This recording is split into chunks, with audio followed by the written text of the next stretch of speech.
All right, so welcome. Thank you guys for being here. So we are recording instead of doing a Facebook Live. So we're doing things a little bit different, but that way you guys get a YouTube upload link to be able to watch everything. So if you guys don't know me very well yet, I am Nina Cecina, and I wear a lot of hats. So I've been a special ed teacher for 18 years. And I'm a pastor of our church, Summit Community Church of the Summit Church of the Pacific Northwest. Sorry, that's a lot of words to get out. We also do our Psalm 40 ministry, and we do Psalm 40 ministry right here in our community room. Psalm 40 is designed to be a nonprofit for wellness in the areas of physical wellness, emotional wellness, spiritual wellness. So we offer low-cost counseling services, a variety of different wellness services and aromatherapy services. We do Tai Chi on Saturday mornings. We do free community workshops the last Saturday of every month. And we do church right here on Sunday mornings at 9:30. So we've got a lot going on in our space that we are just opening up for the community. 11 years, my husband and I became adoptive parents. And that gave us a passion for learning about his trauma history. Our son was in a Chinese orphanage for 2.5 years. He was with a foster family for 18 months in China before we were there to adopt him. Obviously, prior to that, he spent some amount of time with a birth family, which meant we were his fourth home in 4 years. And long story short, we know nothing about trauma bringing him home. By first grade, he was diagnosed with ADHD because we thought that all those hyper alert, hyper vigilant behaviors meant that he had an attention issue. By the 4th and 5th grade, we were figuring out what trauma meant and what that looked like in kids. By 6th grade, I was trying to educate his school on trauma and how to help him in the classroom. And by the end of 6th grade, we were homeschooling because it was just too much for him. And the school just couldn't put the pieces in place that were helpful enough for him to be able to thrive in the classroom.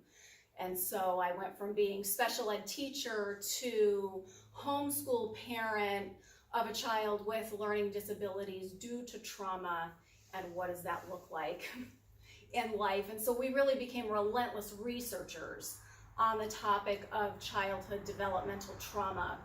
I don't consider myself an expert because if you see that stack of books over there on the table that's written by all those great authors, they're the experts. But I have read each of those books multiple times with highlights and had to figure out what was going to help my son. And so we've done this is our second part of our lecture, because what we realized was that there was so much information. I packed as much as I could into what we called part 1, and then we decided to go ahead and do a part 2. We just showed a video which I couldn't record. I can't record somebody else's video. And so if you're watching online, that would have been a copyright infringement. But if you want to see it, I'm going to suggest that you on YouTube search for TBRI and Karen Purvis's name. It's spelled KARYNPURVIS. Usually if you just type in TBRI, she's going to pop up. She has a host of videos that are super, super helpful because all of this information really is from her out at Texas Christian University. And so the information that I'm going to share with you now, everything in our PowerPoint actually came straight from this awesome little laminated colored booklet. So the part 1 of our workshop was all about the brain chemistry, what happens to the brain and the emotions, the thinking part of the brain and the emotional part of the brain when a childhood has experienced trauma.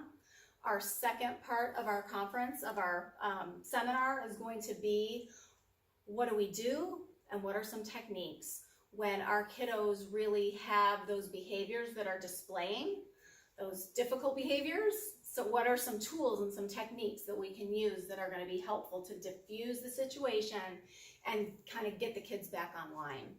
And so what you're going to see on the PowerPoint is straight out of this little booklet. It was so good, I didn't even reword most of it. So it is, you know, full disclosure, word for word, a lot of it from this book. These, I don't sell these, but they are for sale online through the Empowered to Connect organization through Texas Christian University. So at the very end, there's some resource slides. These cost about $15. If you wanted one for yourself, you can order it online, and it's just this great little handy pocket guide. Before we jump in, I also wanted to let everybody online know that if you are blessed by our lecture and you would like to support our ministry, you are welcome to make a donation and to partner with us in prayer, or if you would like to make a monetary donation, it's super appreciated. And the way that you can do that if you're watching online is to go to wearesummit.org. That's our home church down in California. They do online donations, and if you click giving, you could write Psalm 40 in the little note spot and do an online donation, and they will route that money right to us, and that helps us do our ministry here in Washington. And so we appreciate that, and please do keep our ministry in prayer. We absolutely appreciate that. So without further ado, I want to introduce what we're calling Connecting with Traumatized Children with Trust-Based Relational Intervention. That's what Karen Purvis calls this technique. So it's abbreviated TBRI. And again, if you search for TBRI, or if you punch that into the search bar in YouTube, you're going to get a lot of good video resources. You can see Karen Purvis herself doing these techniques with the kids. And so seeing that hands-on approach is really, really powerful. And you are welcome to, if you're here in person, you're welcome to snapshot if you want to take pictures of anything, or if there's any screens or information that you just think are super useful and you just want a screenshot of that, please feel free. So the resources, this is a little bit of a review from our part one. That list of resources is the whole stack of books that's sitting there over on the table. All of these are super helpful. I highlighted the one in the center because they're alphabetical, but The Connected Child by Karen Purvis and David Cross really is kind of like the trauma kiddo Bible for the core of, you know, how all of that comes together, and they're really good at explaining it. The Heather Forbes resources are also really, really good. Beyond Consequences, Logic and Control is an excellent resource to understand behaviors. And her book that's called Help for Billy is the class, kind of like the school partner for the behavior stuff. So that's a great book for schools to have on hand to understand what trauma looks like at school. And just some other great resources. Dan Siegel is also a great, great resource. Online resources, if you want to look at Karen Purvis's videos, again, you can catch those on YouTube, but they have the whole library of her videos on the Empowered to Connect website. So it's empoweredtoconnect.org. Make sure you click on resources, and then you're going to see links to all of her videos. And then the other websites are also helpful. There's also a Facebook page that's called Parenting with Connection, which is what these techniques are called. And it's a whole group of parents, caregivers, teachers and school staff that also bring these techniques into, you know, into connecting with kids. Karen Purvis calls our kiddos that struggle, she coined the term children from hard places. And there really are 6 kind of risk factors. And if you guys know our situation a little bit, I shared that my son spent time in a Chinese orphanage. And when I go through these risk factors, I really could check the box on most of them, given his situation. So anytime there's a stressful pregnancy, and mom's cortisol levels are high for a while, when that little baby is bathed in cortisol for a long time, that gives them a risk factor for having trauma, even before they're born. Now, we know that our son was born in China at a time when the one-child policy was enforced. It's most likely that his birth mom was very stressed during that time. We don't know for sure what the situation was, but it's a safe assumption, and I would check the box on that. A difficult birth. Anytime there's a difficult birth, whether that's, you know, an emergency or, you know, early, you know, what's the word I'm looking for, moms? You know, the early birth or premature birth, or thank you, something like that. That counts too. Abandonment and neglect.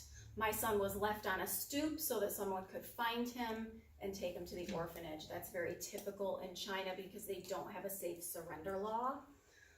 But even with a safe surrender, anytime that caregiver is broken, that causes a trauma for that child because they don't know why mom is all of a sudden gone. A trauma that would be a single event trauma, which would be more in the category of PTSD, or any kind of attachment trauma, which is called complex trauma. Those are kind of in the same category, but they also are a risk factor. Any kind of child abuse or any kind of early hospitalization. So any of the kids that we know, we can probably think of kids that we know that we could check the box on some of those. But even still, I'm sure we come in contact with kiddos in our everyday life that we don't know very well, or we might not know their situation, but we could look at maybe some difficult behaviors and wonder, and then maybe modify our techniques and see if that works. Because what we find is that a lot of our typical parenting styles and typical interactions, even myself as a classroom teacher and as a mom, some of the behavior mod stuff, the reward and consequence charts, those little move your tag on the chart thing, or I'm going to reward you for right, you know, quote unquote right behavior, those don't work. There's a lot of reasons why those don't work, but the bottom line is they don't work. And if we're working with a kid and we're trying and we're trying and we're trying and we're doing all of that and it's not working, because those do work for some kids, but when it doesn't work, we need to go, maybe. So now let's try some other techniques and see if we can connect with that child and see if we can shape some of that difficult behavior. The overview of TBRI as a definition: trust-based relational intervention is designed to meet the basic relationship and developmental needs of children and youth from hard places, as well as the needs of adults who seek to help them heal, learn, and grow. TBRI has 3 sets of principles. The first is to connect, the connecting principles, to create connections that disarm fear, gain trust, and enhance learning. The second principle is empowering. Empower learning and regulation by meeting physical and environmental needs. And the third principle is correcting. Shape beliefs and behaviors are grammatically effective because kids feel safe, connected, and empowered. So the core of TBRI is connect, empower, correct. And we really do need to do it in that order, and that's sometimes one of the mistakes we're making. If we start out to correct before we're connected, that child has no trust factor with us. You know, teachers, being a teacher, first day of school, we want to welcome the kids and start laying out the rules. I mean, that's what teachers do. I know, I've done that every school year. But if those kids don't know me, if they don't know they can trust me, they have no reason to follow my rules. I'm not a safe person yet to them. And year after year after year, I would send my son off to school, and I knew it was a safe school, and I knew his teachers were nice, and they were great teachers. But nothing in him said this is a safe environment. To him, I was sending him to the wolves, and he had no idea what to expect, and he had no idea if it was safe. And every day for him was a new horror, because after starting to get chronically bullied, he had no idea what he was walking into on any day. And when we started to see a lot of difficult behaviors, and I'll even say odd behaviors, because when you see behaviors and you're like, I'm not in denial that that's my child producing that behavior, but I know that's not really my kid. What's going on? And even my friends who, my adult friends who would see my son at home and in a relaxed environment, and he's so charming, when I would relate to them what we were seeing happen at school, they couldn't believe it. They just couldn't believe what was going on. And once I figured it out and I understood what he looked like when he was stressed, then I could go, oh, these are escalating. What's going on? And then I could dig into that and figure out the situations. The TBRI reflective questions that we need to keep in mind. Mindfulness questions. And these are things for us. What do I bring to the situation from my personal history? Oh, because we all have our own triggers and we all have our own buttons. And if we're not careful and mindful, I'll snap back when I get triggered without even realizing, oh my gosh, that's my junk. That's not even his. Well, how does this child perceive me? Our behaviors and our energy brings something to the situation. What else might be going on in the environment that's influencing the situation? Look at the environment, whether that's at home or whether that's in the classroom. Is there too much going on? Other personalities. Engagement-related questions. How do I effectively engage this child in terms of full attention, close proximity, facial expression, voice tone, body language, etc.?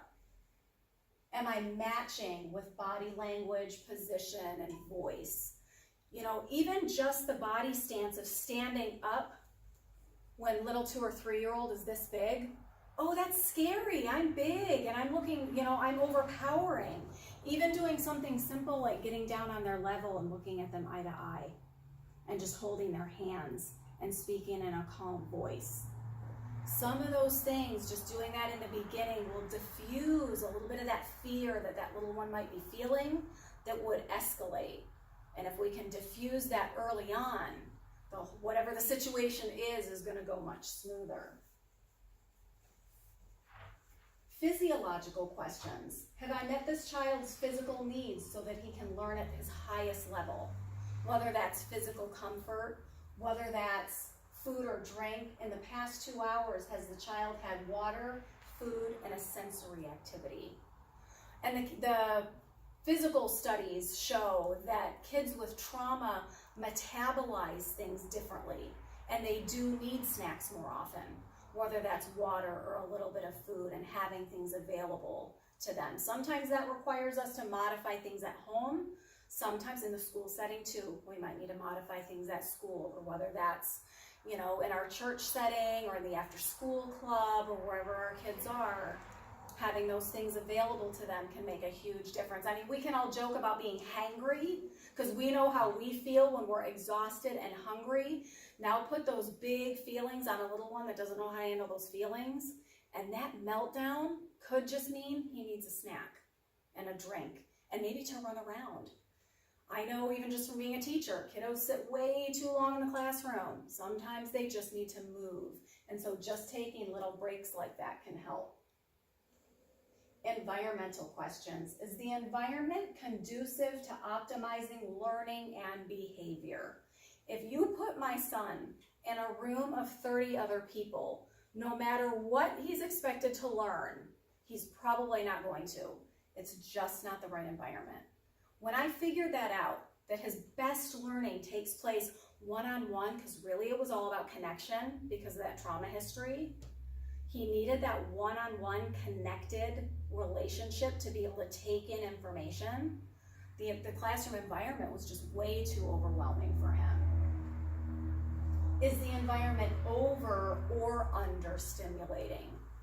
Overstimulation is a big one in a lot of settings. Proactive questions. What does this child need to learn in order to be successful day to day and in life? There's a lot of skills that our kids haven't received that we need to pre-teach and teach separately in order for them to be successful. I mean, my son is 15, we still role play certain things. This is what this is gonna look like when we go into this situation. This is how we communicate with, we've just been to the hospital, and he's gotten great with the hospital staff and talking to the nurses and naming his symptoms and calling on at the hospital up here. You call on the phone to call in your meal. He phones in his meal and requests, what he wants off the menu. But those are skills. Those are skills that need to be taught. How can I teach these things during calm, alert, teachable moments? Because, as adults and as kids, once we've lost, I say literally like lost our mind. When you've lost your mind, when you're so emotional that the emotions have taken over and you're not thinking clearly, it's not the time to teach the lesson. We need to get through that and diffuse it and then talk about it and learn the lesson later. And even as a parent, and my husband is great, if he was sitting right here, he'd be nodding at me because he gives me the look when it's like when everything escalates and I start doing this, and he'll look at me and go, he can't hear you right now. So you can stop talking. He can't hear you right now. Nothing is going in, like it's gone. We've got to reconnect that calmness in the brain, and then we can learn something. The lesson can still be a learning experience, but not right now. Whoops. How can I use playfulness and nurturing activities to teach these skills proactively? And as we look at some of the skills specifically, Karen Purvis is great at how she uses that playfulness with her Texas Southern drawl. It's super funny. Responsive strategy questions. What is the behavior really saying? That is key to figure out what's going on so that we can learn from that and teach whatever skill is going on so that it doesn't happen again. Because if we're just giving a consequence for the behavior, there's not any learning going on and the behavior isn't going to change. When we look at a lot of the consequence behavior mod type systems, just as an example, my son, when he was in second grade, the teacher would, it was the colored happy face thing. Oh, you got in trouble, move your happy face. You got in trouble, move your happy face. And he'd come home with a wrong color happy face. I forget whether it was yellow or red or orange or whatever. And oh, what happened? You got the wrong color happy face. You got in trouble. And he would say, well, I got in trouble for putting my feet up on the rungs. You know how those chairs have like the rung underneath? And he fidgets. And he was putting his feet up under the chair and he would get in trouble for fidgeting. Did the colored happy face teach him to keep his feet on the floor? No. What is the behavior really saying? He needs to get up and move around. He's at his limit for how still he can sit right now. What else do we need to do? Give him a fidget, and in classrooms, OTs, occupational therapists have different things they can do with the bands on the chair and sitting on the ball, and there's all different kinds of sensory things they can do. But giving a consequence for a behavior without figuring out the behavior, it just frustrates the adults, the teachers and the parents. It just frustrates us because it just, it doesn't work. What does the child really need? And later on, they're going to tip us off to actually ask, what do you need? That is a powerful question. When I figured out that I could actually ask that question and get an answer, because there's questions that you can't get answers to. Why did you do that? I am not going to get an answer for that. And I know that because I've done it way too many times. Why did you do that? What happened? What were you thinking when you did that? Clearly he wasn't thinking, so he can't answer that question. And one that I always hear myself saying, like the broken record, what part of that sounded like a good idea?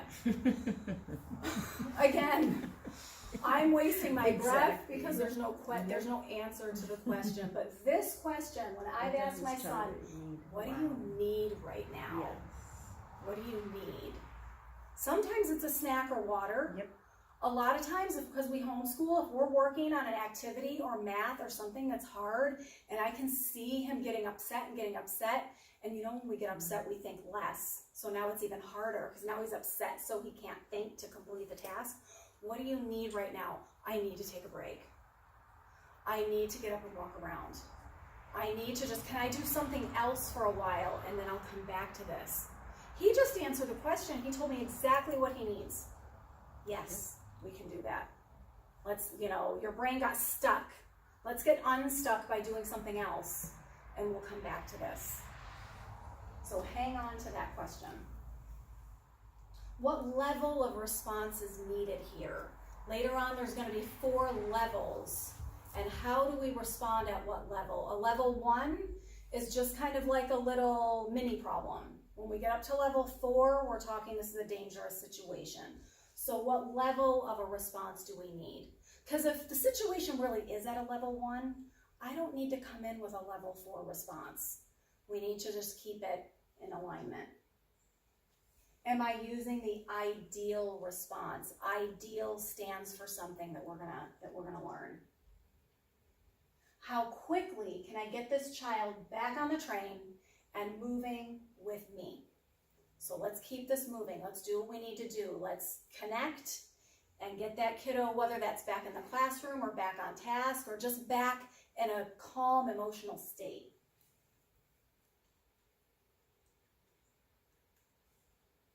Connecting principles. Be engaged. How do I engage this child? Value eye contact. Let me see those great eyes. And that's one of those Karen Purvising things. Let me see those big brown eyes. Well, just get down on their level and look in their eyes. Match their body position and their posture and their voice. If they're sitting in a chair, come and sit next to them. If they're a tiny little person, get down on your knees. And again, be mindful. What do I bring to the interaction? Be flexible in responding. Adjust based on the child's needs. So, because this whole situation, it's not about me. If I make it about me, then, we might not have that good connection and it might not go as well. Be aware of the child's perception of your voice and your presence. Some children perceive a strong voice as more of a raised voice. Everybody has differences in their perception, where I might just be talking a little bit louder. A child might perceive that as yelling. So just knowing in what ways are they sensitive. Be aware of yourself, the child, and the environment. Be calm, attentive, and present. Again, they remind us of these things because they are difficult. Reminding myself to be calm. Connecting and giving a voice. For our kids from hard places who might not have a voice, when you think of kids who have been taken out of their home and taken to foster care, and they had no choice in that, their voice has been taken away, and they have a very hard time verbalizing what they're thinking and how they're feeling to be able to advocate for themselves. Give our full attention.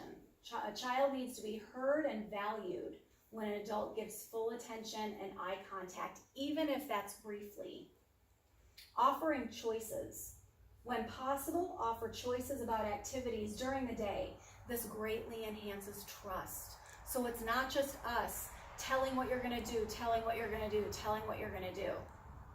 What do and it doesn't have to be wide open, let the kid run the show. That's not what we're saying. But you know what, like for homeschool, we're going to do math and history and science and English. Which one do you want to do first? Things that are okay no matter what they choose. It's not, what do you want to do today? Well, I want to watch TV all day. Well, no, that's not a choice. When you give choices where either one is okay. Do you want, apple juice or orange juice? Because I'm okay with whichever one you choose. Even when kids are being a little bit difficult, it's time to go, you've got to put on your shoes, and difficult personalities or having a situation or even just, a little bit stubborn or whatever, it's time to put on your shoes and go. And kid says, no. Well, that's not negotiable. Do you want the purple shoes or the red shoes or the flip-flops? I don't care, but you got to put something on your feet to get out the door. But that empowers them. Now they're empowered and they have a choice. and you've given them a little bit of empowerment to be able to, you know, move on with their day. Offering compromises. When possible, offer compromises about activities, events, etc. Again, this enhances trust, connection, and learning. Negotiating is a good skill, and also compromising gives them a little bit of power. Again, we're not giving all the power to the kids, but I establish that I have power when I share it. So, you know, we think that, oh, well, I'm giving away my power by letting them make some choices or compromises. Not really. When you think about, I can't give you the power unless I already have it, and I'm going to share that with you. And so now let's compromise. You know, it's time to clean up your toys. You know, can I have a compromise? How about, you know, and give choices. Do you want to clean up your toys now or in 5 minutes? 5 minutes is fine if they choose 5 minutes. You know, offering those and letting them, you know, and the kids, when Karen Purvis does it, the kids get that skill and they'll say, can I have a compromise? You know, can I have, you know, you've got to drink the glass of milk.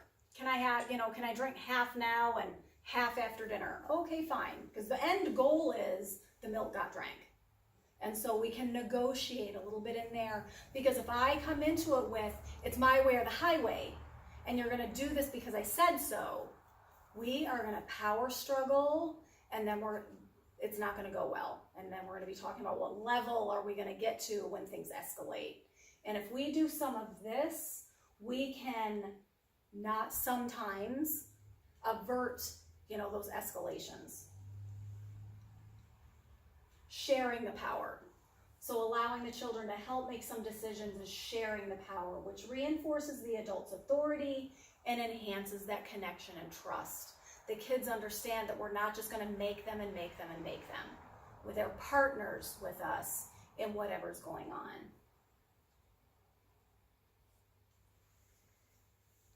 The empowering principles. The goal is to prepare our bodies and brains for success by meeting physical needs and to prepare an environment that meets the physical needs of children. The physiological strategies are meeting the physical needs, providing hydration, attending to blood sugar with healthy snacks every couple hours, and model self-regulation. Check engine plates are something that are becoming a little popular with occupational therapists and classroom teachers a little bit, where you take kind of like a paper plate and you fasten kind of like an arrow. You know, with those little fasteners that let things kind of move around? And you color the plate in colors like green, yellow, and red.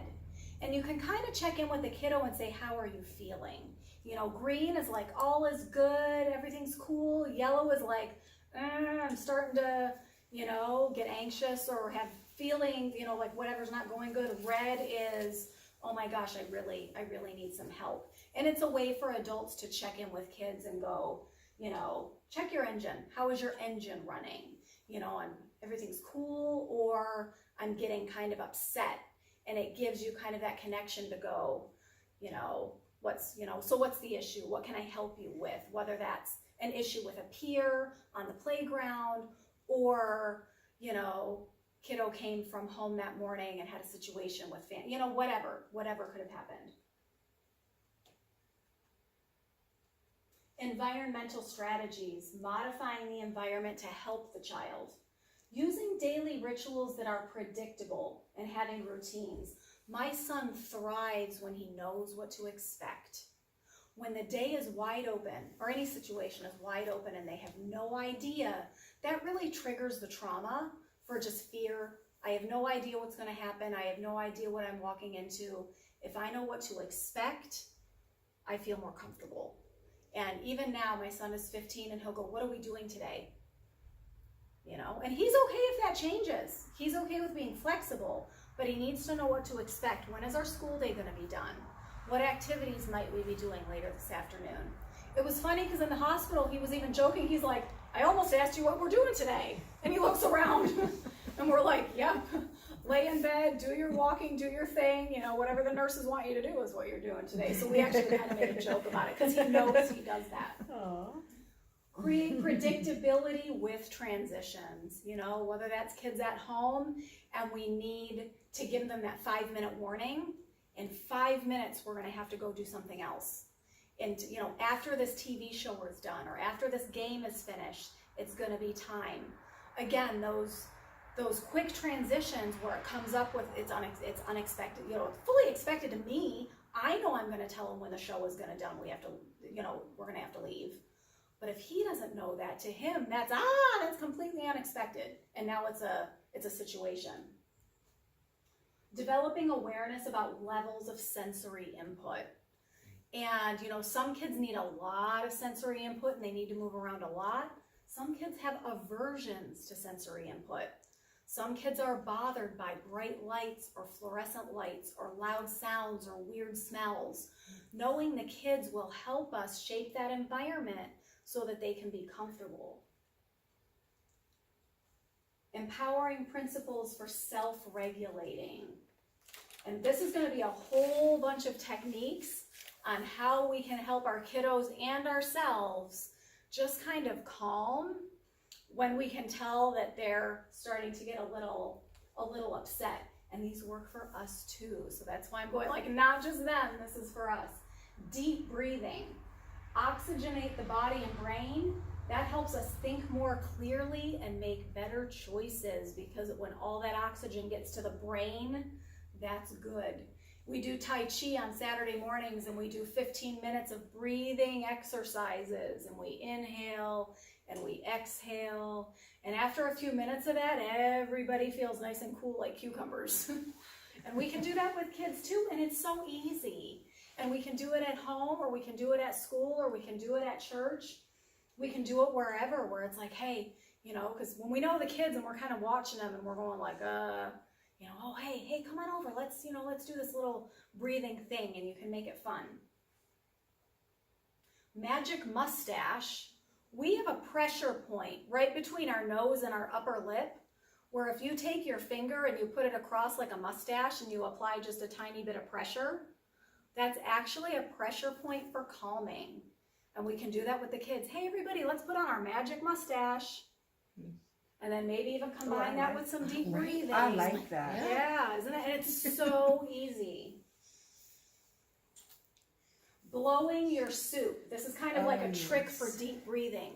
Let's pretend we have a bowl of soup and we can make it fun, right? Like, what kind of soup do you have? I have tomato soup. Do you have chicken noodle? What do you have? And now we're gonna, let's blow our soup. We just tricked them into deep breathing and they didn't even know it. Chair sit-ups, floor push-ups, even up against the wall. We've done wall push-ups before, where it's like, hey, you know, let's go outside, let's go right outside in the hall and let's do some wall push-ups. Just that pressure and that deep sensation will help reconnect that brain to the emotions and all of that stuff. It just helps everything calm. And, you know, chair sit-ups and floor push-ups, honestly, those are a little more, they definitely work. I don't know, I just think wall push-ups are so easy, you don't even have to get down on the floor or move the chairs around. So, but they're calming and can be done anytime a child is feeling overwhelmed. Also too, when I'm picturing like kiddos in a classroom getting overwhelmed, even just going outside the classroom to do some wall push-ups in the hallway, just getting them out of that overwhelming environment for a few minutes is calming. This is another one like that, like the paper plate kind of a thing. Just kind of checking in with them and going, is your engine, think of your engine like a car. How do you feel right now? Are you a race car because everything's really kind of like amped up and anxious? Or, you know, how do you feel? Are you driving through the neighborhood? Are you riding your farm tractor nice and slow? Kind of, you know, check in with them. We can kind of make those analogies that they can relate to. Correcting principles. Now we're going to talk about the ideal response. When we've already connected and we've empowered, sometimes we need to come in with some correction because there is a situation that needs our attention.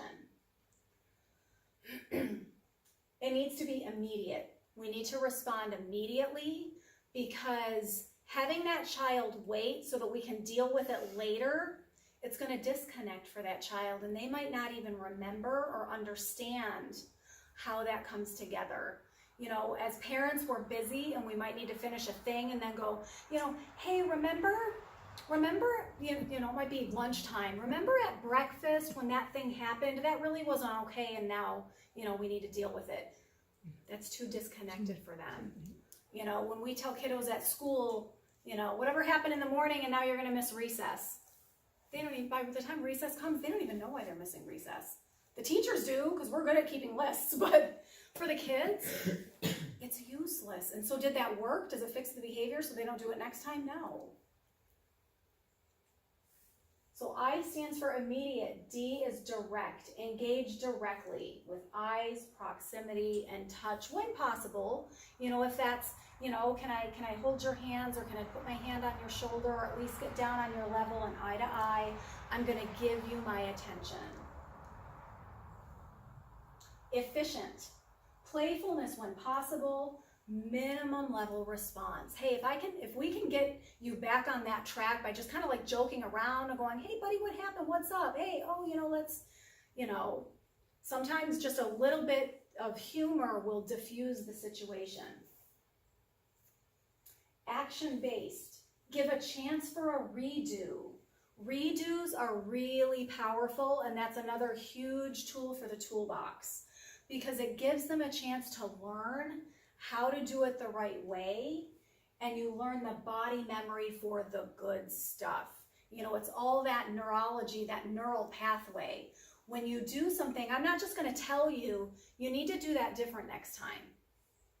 When we have them redo it and do it the way we want to, we've created that neural pathway and we've made a synapse so that that's in the brain for next time. You know, a child grabs something out of, you know, out of my hand or out of a peer's hand. Oh, no, don't grab.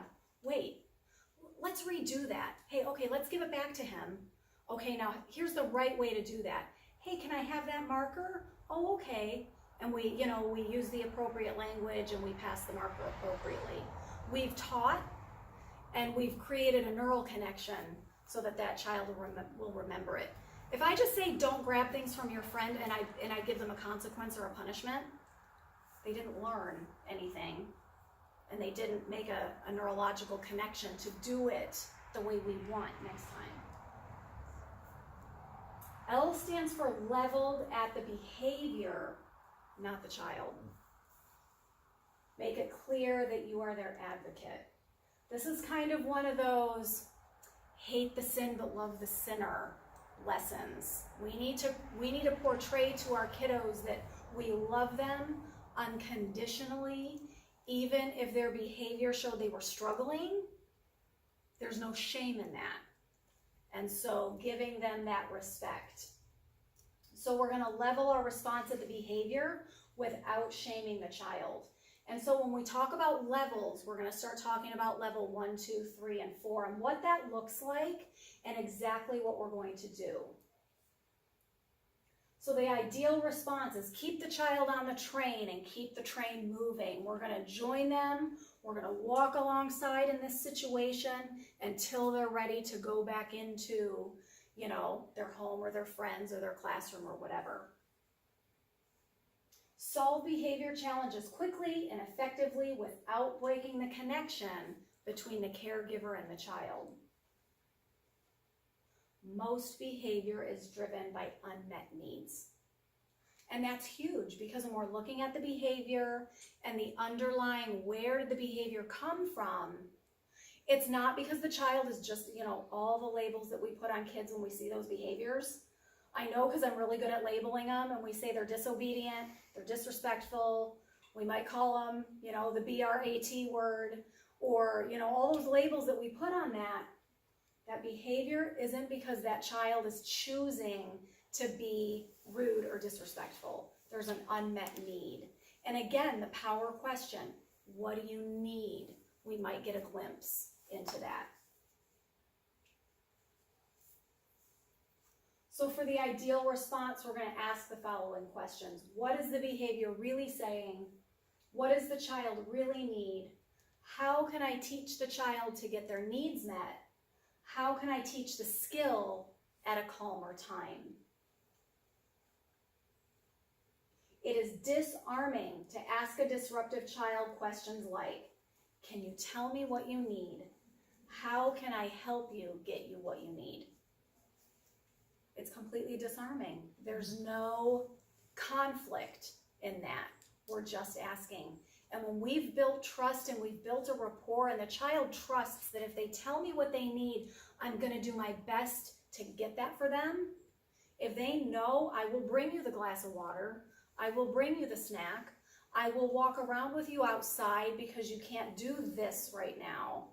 When they trust us, that's why we need to connect before we start the correcting, because once we need to step in with some correcting, if we built the relationship, they're gonna let us come alongside them. So a level 1, playful engagement. The challenging behavior at a level 1 is kind of just like that disrespect, that sassiness, rolling their eyes, speaking out of turn, maybe grabbing something without permission. I call it, my son does what I call the huff and puff, where it's like the stomp and the, you know, you get the body language and you get some of that sassiness. And then I know, you know, we're in for something. So I've got to start going, all right, you know, what do you need right now? What's going on? There's no threat of danger or physical harm with a level 1. We're kind of at level 1 just dealing with the attitude, but we've got to remember it's coming from somewhere. He's not just being disobedient. There's an opportunity for learning when we use the playful response. 70 to 80% of what we call problem behaviors can be solved at this level. That's huge. The goal is to give the child an opportunity for a redo for the behavior. The motor memory is formed throughout the active participation. So if I tell my kiddo, you need to go take out the trash. And I get the huff and puff. Oh no, wait a minute, let's redo that. You need to go take out the trash. Okay, let's get that. There's no reason to have the issue. Level 1 strategies. So the situation is the child demands something disrespectfully. Give me that. Respond with, I want to meet your need, but can you try that again with respect? So it's that redo. If they don't know how to ask politely or how to ask respectively, we can give them the language. I need for you to say, may I have the glass of milk, not give me that. We can give them the language, have them repeat back the language. Oh, great job asking nicely. Here you go. Situation, the child rolls their eyes. Respond with, I want to hear what you're saying, but could you please try that again with a respectful face? When kids were little, I used to say, I can't hear your whining voice. My ears can't even hear that sound. I need you to ask with a nice voice, or your big boy voice, or your big girl voice. Ask nicely. A redo can be either physical or verbal, depending on the situation. We might need to redo the asking, or we might need to redo the action. Instead of grabbing, I need for you to give that to me nicely. Now I'm going to hold it, and you're going to take it out of my hand nicely instead of snatching. Other sample responses. And these, you've got to imagine Karen Purvis saying that in her southern drawl. Are you asking or telling? Can you try that again with respect? Whoa, Nellie, can you try that again? I want to meet your need, but I need words I can understand. Can you try that again with respect? When the kiddos are whining or stomping or yelling or mumbling, whatever. My ears do not believe what they are hearing. Can you try that again with respect? Level 2. So now it's not just the attitude thing. The playful engagement might not have been effective, and the kid is still going like, no way, Jose. Still no one is in danger, but there's potential for escalation. The situation demands our full attention with a little more structure. The goal, now we're going to provide choices in order to give the child a sense of safety and buy-in, and still give the opportunity for redo. Example, a child refuses to pick up toys. Our response, you will need to pick up your toys, but you could do it now or after lunch. What do you choose?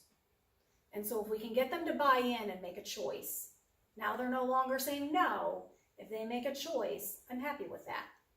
They've agreed to pick up the toys. Give choices. This offers the child an opportunity to cooperate and also gives them a voice. They're not powerless in the situation. They can do something. You can also offer compromises, a powerful forgiving voice, sharing power and inviting the child to collaborate in solving their need or problem. Effective compromises are appropriate to the child's need and problem. They can be accomplished in a reasonable time and are within the adult's power to give. So when we're giving choices and offering compromises, as the adult, we need to offer that with choices where either one is okay. Ask for a redo, and then return to level 1. Remember, when it's over, it's over. And we're going to say that at the end of every level, because even still, when we get a little bit escalated or we've, come through that situation, it's hard for us to let it go and to not hang on to that. And then later on, we're remembering and we're interacting with the child based on that situation. We need to remember to let it go. Now it's escalated a little bit more for level 3. We need to work on the calming engagement. The challenging behavior is escalating and the child is at risk for becoming violent. Adults must remain laser focused and attentive to helping the child de-escalate. There's still an opportunity for trust to be developed when helping a child through a difficult situation and seeing past the behavior. We need to make sure that kids understand we're not judging them based on their behavior. We're going to help them and we love them unconditionally. The goal is to give the child an opportunity to self-regulate. Another goal is to prevent a full-blown crisis. When handled correctly, a level 3 challenge can become an opportunity for connection and growth. When you've gotten through that together with that child, you've built trust and they trust you for next time. Strategies for level 3, remain calm and focused. I know that's hard. A firm voice is okay, but not in a threatening way. Use fewer words and talk slowly, because as the child gets more emotionally charged, they're thinking less, they can process less. So it's up to us to kind of only use the words necessary and to not give a long monologue. The cognitive area of the brain is less active during those fight, flight, freeze times, because at level 3, that child is in that trauma trigger. It's that fight, flight, freeze, and depending on the kiddo, and the situation, you might get the fight, you might get the flight, or you might get the freeze. You may offer a redo when they've calmed down to a relaxed state. Once you've gone through that, and you can go, okay, that was great. What do you want to try that again? Do you want to go back and redo that, and we'll do it together? Only request a redo to encourage learning, never to shame or punish. When it's over, it's over. Some level 3 examples. The child refuses to participate in an activity and pushes the adult or a nearby child.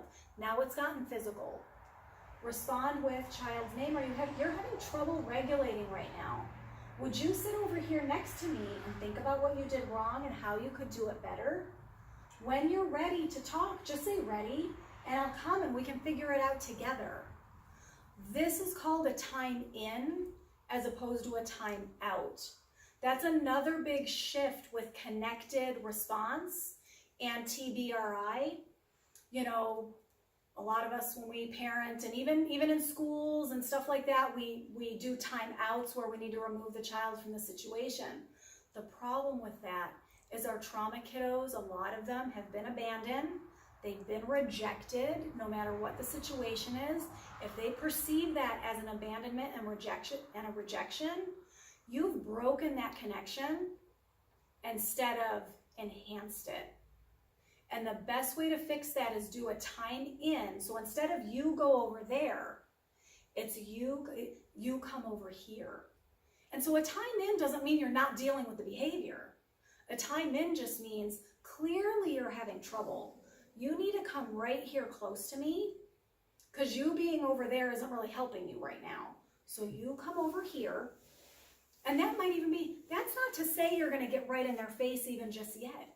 You might still be doing something. Mom might still be cooking dinner or washing dishes, but you come sit right here by me, come right in the kitchen. You can sit right here on the chair or the stool. You tell me when you're ready, and I'm going to come right over. I'm ready to talk about it. Okay, now let's talk about it. Or the child storms out of the room. You're having a hard time right now. Where can we take you so that you'll be safe while you have a few minutes to think about what you need so you can tell me? So depending on what that looks like in the home or in the classroom, you know, sometimes kids need to go out of the classroom to be safe, to be able to de-escalate, to talk about what they need. Let's go over here with, you know, or over here in this other room, or let's go outside for a few minutes. Let's, you know, calm down a little bit and maybe do some of those techniques, a magic mustache or a blow the soup. Okay, what do you need? What happened? What's going on? How can I help you, you know, in that situation? Additional strategies for level 3. Create a calming space called the quiet place. Invite a child who appears to be overwhelmed to go to the quiet place and think about what they need. Again, you're not rejecting them. You're inviting them to a nice space so that they can think about what they need, and when they trust you, they're looking forward to being able to tell you what they need because they know you're going to help them meet that need. After a few minutes, the caregiver can check on them and see if they can co-regulate and solve the problem. All right, that's awesome that you went over and sat in the comfy chair for a few minutes. Are you ready? Are you ready to talk about it?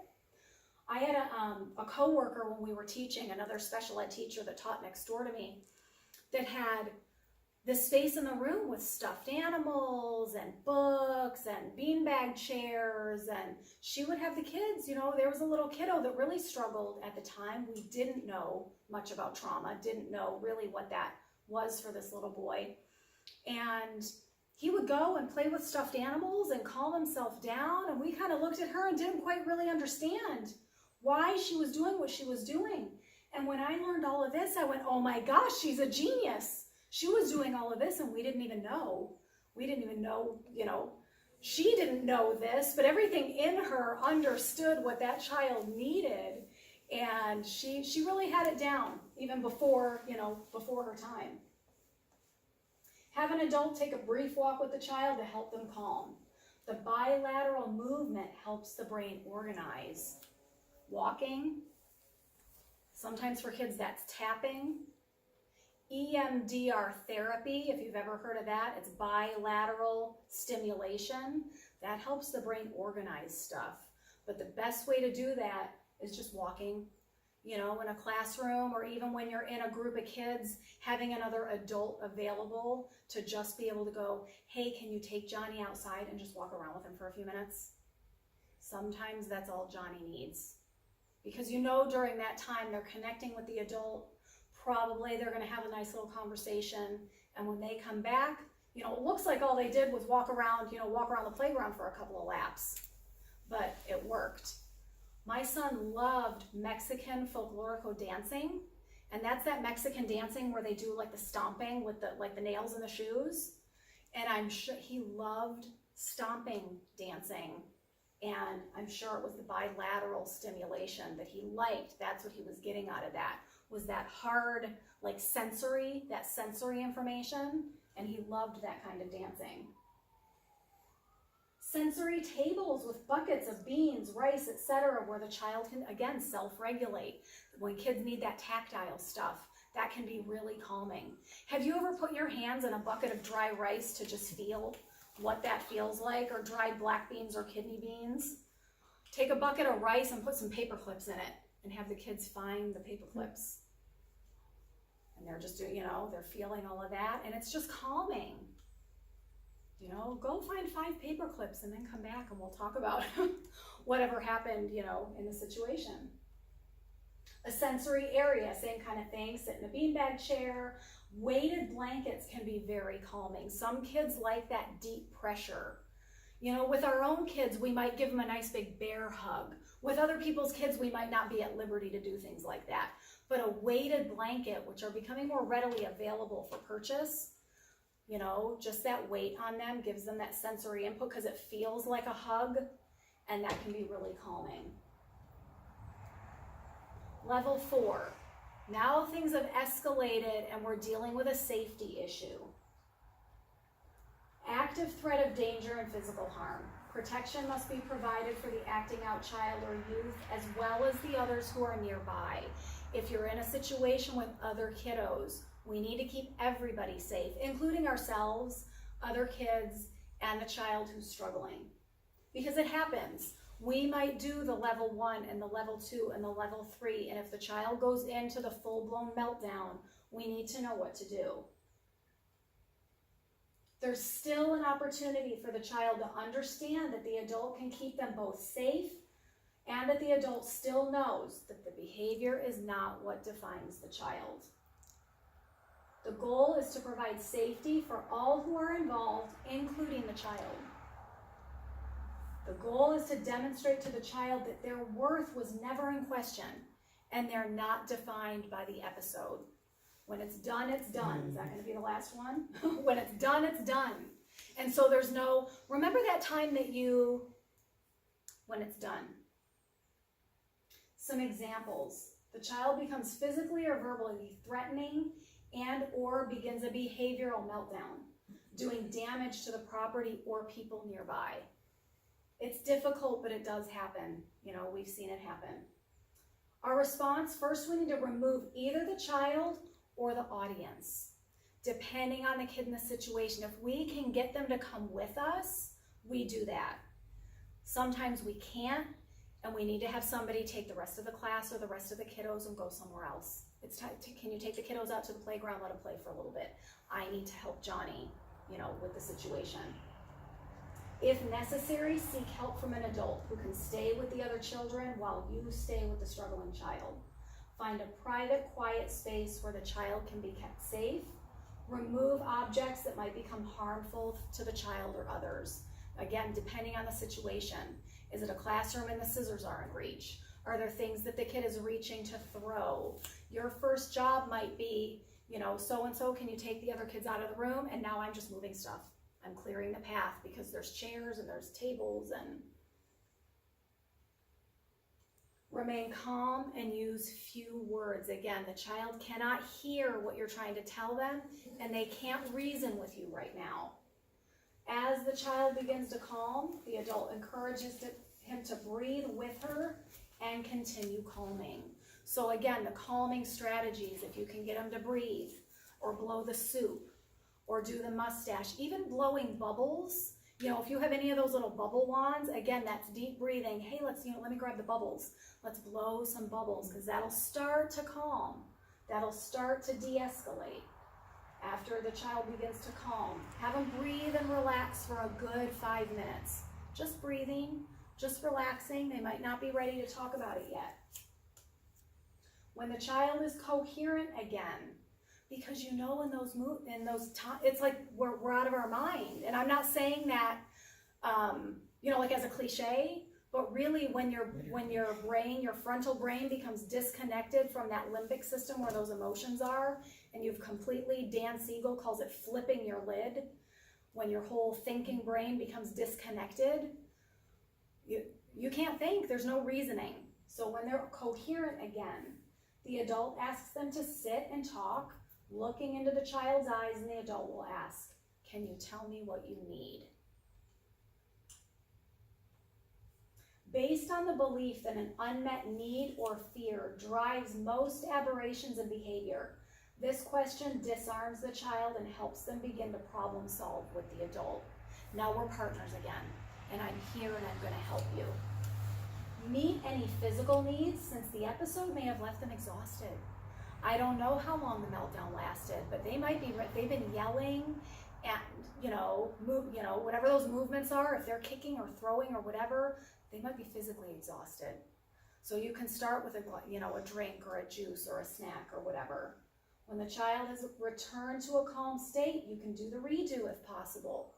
Hey, okay, we've talked about it. Do you want to redo that? And we'll see how we can make that go better this time. Never to shame or punish. And when it's over, it's over. And that really is the core of the TBRI. The connecting, the empowering, the correcting. The leveling of the behaviors and how to de-escalate that at every level. If we can catch that level 1, a lot of it is us being mindful and knowing the kids and watching for the signals. When we know we have certain kids that struggle and we know their behaviors, we know what we're looking for. And it might just be a certain eye roll or a certain movement. It's like if I see them start to roll the eyes or, I call it like getting the attitude, but we need to look at that behavior. But when we see that start to escalate, if we can catch that at the level 1, it won't get to the level 2. If it does, and we can catch it before it gets to the level 3. Level 4s don't happen that often, but when they do, we want to know what to do. And so I hope that has been helpful. And again, if all the recording went well, we are going to be able to watch that again online. But I want to give you some more resources from Karen Purvis's organization. Her website where the book is available, and let me just grab a couple of things, because all of this is available on her website. Her book that she wrote, The Connected Child, is a great book. If you've got the time, because I know we're busy and our resources might be on a budget, but if you've got time to read one book, this is the book I highly recommend. And this little handy dandy, everything that was on the PowerPoint slides is in here. If you wanted to have it as a hard copy, just as a resource, this is a great little hands-on tool. They also do have like a Christian component, which is done kind of in parts like a group study that kind of partners with the resources. This is a good resource too. All of these are available on the TCU, the Texas Christian University website, and that's child.tcu.edu. So all of the resources, all of the books, they even have DVDs and videos that are available for purchase if you wanted to know more about how to do some of the techniques. People even can become trained in being the TBRI specialist. You can go to Texas and get trained and then be the interventionist. And so if you're in a position where you know a family in crisis or you are a family in crisis and you need those resources, they are available, and this is a great place to start. And if you need more information, I'm happy to connect you with resources, because the reason I had to seek all of this out was because we were a family that needed help. And so we do what we need to do when we need to do it, and God brings us to become experts in things that we never thought we would need to know about. And that's just been part of our testimony and our history. So thank you guys. For those that are here in person, thank you for being here. If you are catching this online, thank you so much. We would love to stay connected with you. And so we have a Facebook page for our ministry. It's Psalm 40 Life on Facebook. Our website is psalm40life.org. So please feel free to reach out and connect. And thank you so much for joining us.